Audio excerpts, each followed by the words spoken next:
მოგესალმებით, ამ ვიდეოში ჩვენ ვნახავთ თუ როგორ უნდა გავეცნოთ ჩვენი მუშაობის შედეგებს. ამისათვის შევიდეთ შესაბამის გვერდზე. თქვენ უკვე ნანახი გაქვთ, უნდა გქონდეთ მეცადინეობის რეჟიმთან დაკავშირებული ვიდეო, ასევე ტესტირების რეჟიმთან დაკავშირებული ვიდეო. როგორც ამ ვიდეოებში ითქვა, ტესტირების დროს ხდება ინფორმაციის დამახსოვრება, თუ რამდენჯერ მოხდა კონკრეტული ტესტი ტესტირებაში, ამავე დროს თუ რა იყო სწორი პასუხის მაჩვენებელი პროცენტულად. ვიცით, რომ 3-მდე მოხვედრის შემთხვევაში პროცენტული მაჩვენებელი მაინც იქნება რომ არის 0, ხოლო 3-ის შემდეგ პროგრამა გვიჩვენებს რეალურ პროცენტულ მაჩვენებელს, რომელიც გამოთვლილია სწორი პასუხების რაოდენობის შეფარდებით ტესტირებაში მოხვედრის რაოდენობასთან. მაგალითად, თუ 20 ჯერ პასუხეთ სწორად, თქვათ 50 ჯერ მოხდა ტესტირებაში, შესაბამისად პროცენტი გამოვა 40%. აღნიშნული ინფორმაცია ეხებოდა კონკრეტულ ტესტს. ნახოთ, ეს არის ტესტი. კონკრეტული ტესტის მაჩვენებლები შეგვიძლია ვნახოთ უშუალოდ ამ ტესტთან. აქ გამოჩნდება ტესტში მოხვედრის რაოდენობა, მეცადინეობის რაოდენობა, ბოლოს როდის მოხდა მეცადინეობა, ბოლოს როდის მოხდა ტესტირება, ასევე სწორი პასუხების რაოდენობა და სწორი პასუხების პროცენტი. ანუ კონკრეტული ტესტის დონეზე თუ რა მაჩვენებლები აქვს მას, შეგვიძლია ვნახოთ უშუალოდ ტესტში. რაც შეეხება მონაცემების განზოგადებას, ხდება ინფორმაციის გამსხვილება თავის დონეზე, ასევე მთლიანად წიგნის დონეზე. ნახოთ კონკრეტული თავის დონეზე რა ხდება, მაგალითად, თავი მეათე შემდგომი ფაქტორები თვალისწინება. აღნიშნული თავს მთლიან ტესტებში ეკუთვნის 25 ტესტი. შესაბამისად, ხედავთ, რომ სხვადასხვა ტესტებს ეკუთვნით სხვადასხვა რაოდენობის ტესტები. პირველი მიკუთვნების გარეშე ეს არის 50 ტესტი, რომელზეც არ არის განსაზღვრული თუ რომელ თავს ეკუთვნის. აღნიშნული ტესტები აღებულია კრებულის სანიმუშო საგამოცდო ტესტებიდან, სადაც არ არის მოცემული თუ რომელ თავს ეკუთვნის ეს ადგილის ტესტი. ჩვენ რა თქმა უნდა გვაქვს შესაძლებლობა რომ აღნიშნული გადავარჩიოთ და მივაკუთვნოთ ამათულ თავს, მაგრამ ამ შემთხვევაში აღნიშნულისაგან თავი შევიკავეთ, რადგან მოწოდებული ინფორმაციას ოფიციალურად ასეთი მაჩვენებელი არ ახლავს. ჩვენი შეხედულებისამებრ არ შევეცადეთ, რომ აღნიშნული 50 ტესტი გადაგველაგებინა სხვადასხვა თავებში. დავაგრძელოთ, თქვათ, იგივე მეათე თავზე საუბარი, 25 ტესტი გვაქვს. ტესტში მოხვედრის რაოდენობა 25-ვე ტესტისათვის შეადგენს ამ შემთხვევაში დაითვლება ეს 25 ტესტი სულ რამდენჯერ მოხდა ტესტირებაში, შეიძლება იყოს 50, 500 და ასე შემდეგ. იგივე მაჩვენებელი თუ რამდენჯერ მოხდა აღნიშნული 25 ტესტი მეცადინეობაში, განსხვავება მეცადინეობას და ტესტირებას შორის თქვენთვის ცნობილია წინა ვიდეოებით. შესაბამისად, გამოიწვება კოეფიციენტი საშუალოდ ტესტში რამდენჯერ მოხდა. ანუ თუ თქვათ 25 ჯერ მოხდებოდა ტესტირებაში 25 ტესტი მოხდებოდა კოეფიციენტი 1, თუ 50 ჯერ მოხდებოდა 25 ტესტი კოეფიციენტი მოხდებოდა. კოეფიციენტი გვეუბნება როგორია აღნიშნული ტესტების ტესტირებაში მოხვედრის სიხშირე. ეს ძალიან მნიშვნელოვანი მაჩვენებელია, რადგან ერთის მხრივ ტესტები შეიძლება განსხვავდებოდნენ ერთმანეთისაგან რეიტინგით, მაგალითად ერთ ტესტს გააჩნია 80%-იანი რეიტინგი, მეორეს თქვათ 30%-იანი, მაგრამ ამავე დროს მნიშვნელოვანია თუ ბაზა, საიდან გამოიცვალა აღნიშნული რეიტინგი. ერთი ტესტის შემთხვევაში შეიძლება ეს იყოს თქვათ 10 ჯერ მოხვედრა ტესტირებაში, მეორე შემთხვევაში თქვათ 25 ჯერ. რაც უფრო მაღალია საშუალო კოეფიციენტი ტესტში ან მეცადინეობაში მოხვედრის, მით უფრო მეტად სანდო იქნება რეიტინგი კონკრეტული ტესტისათვის. შემდეგ მაჩვენებელი გვეუბნება საშუალო მეცადინეობაში რამდენჯერ მოხდა, ასევე შემდეგ გვეუბნება სწორი პასუხების რაოდენობას და შემდეგი გვეუბნება სწორი პასუხების პროცენტს. ასევე ბოლოს როდის მოხდა ტესტირებაში ამ თავის ერთ-ერთი ტესტი მაინც. აქედან გამომდინარე, ჩვენ უკვე ყველა თავებისათვის გვაქვს განსხვავებული ინფორმაცია და შეგვიძლია დავადგინოთ თითოეული თავისათვის როგორია ტესტში მოხვედრის რაოდენობები, კოეფიციენტები, სწორი პასუხების პროცენტები, როდის მოხდა ეს ბოლოს და შესაბამისად გავსაზღვროთ თავები, რომლებიც უფრო კარგად ვიცით, უფრო მეტად და მეტჯერ გვაქვს დამეცადინები და უფრო კარგი შედეგები გვაქვს, ან თავები, რომლებიც ნაკლებჯერ გვაქვს დამეცადინები და უფრო ცუდი შედეგები გვაქვს დაფიქსირებული. შესაბამისად, ეფექტური მეცადინეობის კონცეფციის ფარგლებში ჩვენ უნდა გავაგრძელოთ მეცადინეობა უშუალოდ დატესტირება იმ თავებზე, სადაც ფიქსირდება ცუდი შედეგები.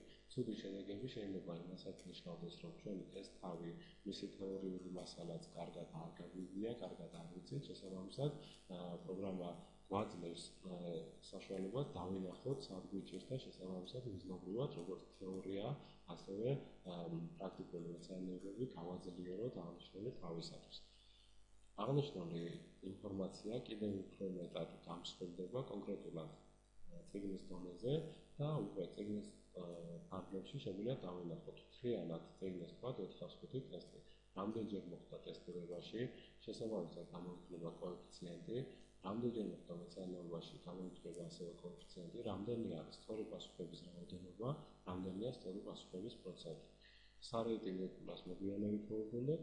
პირველი ტესტირება როდის გავიარეთ, მონოტესტირება როდის გავიარეთ, რამდენ დღიან მონაკვეთს მოიცავს აღნიშნული პერიოდი და შესაბამისად შეგვიძლია გამოვთვალოთ ტესტში საშუალოდ, ანუ ერთ დღეში საშუალოდ რამდენ ტესტს გავდივართ. აღნიშნული მოგწევს ჩვენი მეცადინეობის ინტენსივობის შეფასების საშუალებას უკვე დროში. მაგალითად, თქვა თუ ჩვენი შიდა სტანდარტი არის, რომ საშუალო დღეში უნდა გავიაროთ 15 ტესტი, დავინახავთ რამდენად ვართ შესაბამისობაში ამ ჩვენ სტანდარტთან. ძალიან მნიშვნელოვანია აღნიშნული ჩანაწერი იმის გამოხედვით, რამდენადაც უფრო მეტად მაღალი იქნება კოეფიციენტი ტესტირებაში მოხვედრის, მით უფრო მეტად სანდო და სარწმუნო იქნება სწორი პასუხის პროცენტი. აღნიშნული სწორი პასუხის პროცენტი მთლიანობაში გეუბნებათ, რომ თქვენ ორი წიგნი იცით თქვათ 14%-ით, და თქვათ 50%-ით, 100% და ასე შემდეგ. აღნიშნული შედეგი კარგად მუშაობის, სწორად მუშაობის შემთხვევაში და ინტენსიურად მუშაობის შემთხვევაში საკმაოდ ახლოს იდგება იმ რეალურ შედეგთან, რომელიცაც თქვენ მიიღებთ გამოთვლაზე. შესაბამისად, თუ ხედავთ, რომ ბარიერს ემოთხართ, შეგვიძლია თამამად გახვიდეთ გამოთვლაზე, თუ ხედავთ, რომ ბარიერს ქვემოთ არის აღნიშნული მაჩვენებელი, სავარაუდოდ თქვენ გამოთვლაზე გასვლას აზრი არ აქვს და ან უფრო უკეთესად უნდა მოიმზადოთ, ან ჯობია რომ თავი შევიტანოთ გამოთვლაზე გასვლისთან. როგორც ხედავთ, ჩვენ შევძელით კონკრეტული ტესტის დონეზე, კონკრეტული თავის დონეზე და კონკრეტული წიგნის დონეზე განგვესაზღვრა ჩვენი ცოდნა, ასევე მისი ხარისხი და მთლიანობაში რა გვაქვს ნაკეთები და როგორია გაშლა ტესტებში, როგორია გაშლა თავებში და როგორია წიგნებში. ანუ ხედავთ ყველგან თუ სად რა შედეგები გვაქვს ჩვენი საკუთარი წარსული მოქმედებების გაანალიზების და სტატისტიკის დაგროვების შედეგად. მინდა ხაზგასმით აღნიშნო, რომ აღნიშნული პროგრამის ძირითად ღირებულებით ელემენტს წარმოადგენს სწორედ ცოდნის შემფასებელი ფუნქცია. სხვა შემთხვევაში თუ ვიგულისხმებთ, რომ აღნიშნული არ იქნებოდა, ძალიან მარტივად ფუნქციონირებდა პროგრამა, ასევე გაგიწითლებდათ, გაგიწვანებდათ პასუხებს, ასევე გაჩვენებდათ დახარჯულ კონკრეტული ტესტისათვის, გაგიდგენდათ რამდენი პროცენტი მიიღეთ და ასე შემდეგ. მაგრამ ყველაზე მთავარი ღირებული ამ პროგრამაში არის ის, რომ დღიდან მეცადინეობის დაწყებისა მთელი 4 თვის განმავლობაში პროგრამა იმახსოვრებს თქვენ ყველა შედეგს, როდის მიხვედით კონკრეტულ ტესტთან მეცადინეობისათვის, როდის მიხვედით ტესტირებისათვის, რა შედეგები დააფიქსირეთ და აქედან გამომდინარე გაანალიზებს საბოლოო ჯამში თქვენ ცოდნას და შესაძლებლობა გეძლევათ დაადგინოთ ის პრობლემური უბნები, სადაც უფრო მეტი ძალისხმევა გჭირდებათ და უფრო მეტი მეცადინეობა გჭირდებათ. საბოლოო ჯამში თქვენ ეფექტურად შეძლებთ მოემზადოთ გამოცდებისათვის და ყველა ის პრობლემური ტესტები გამოარჩიოთ და გადმოიყვანოთ არაპრობლემურებში და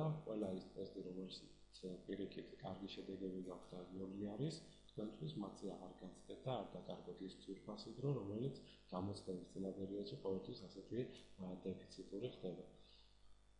იყო ასეთი მოსაზრება, რომ შესაძლოა სტუდენტებს გაუჭირდეთ სტატისტიკის გამოყენება, ამის გაანალიზება, თუმცა აღნიშნული მექანიზმი ყველა შემთხვევაში უნდა ყოფილიყო პროგრამაში, იმის მიხედვით, ზოგიერთმა ადამიანმა შესაძლოა გამოიყენოს ეს, ზოგიერთმა შეიძლება არ გამოიყენოს. რთული პრინციპში არც არაფერი არ არის, რეიტინგების წარმოება ხდება ავტომატურად, თქვენგან დამოუკიდებლად, თქვენ უბრალოდ უნდა გესმოდეთ მისი არსი და მისი წაკითხვა, ასე ვთქვათ, ანუ ამ შედეგების წაკითხვა იმის, რომ განსაზღვროთ თუ რომელი თავები, რომელი წიგნი, რომელი ტესტები გიჭირთ და რომელი პირიქით. სად რა მდგომარეობა გაქვთ და შესაბამისად დაგეგმოთ თქვენი მეცადინეობის პროცესი.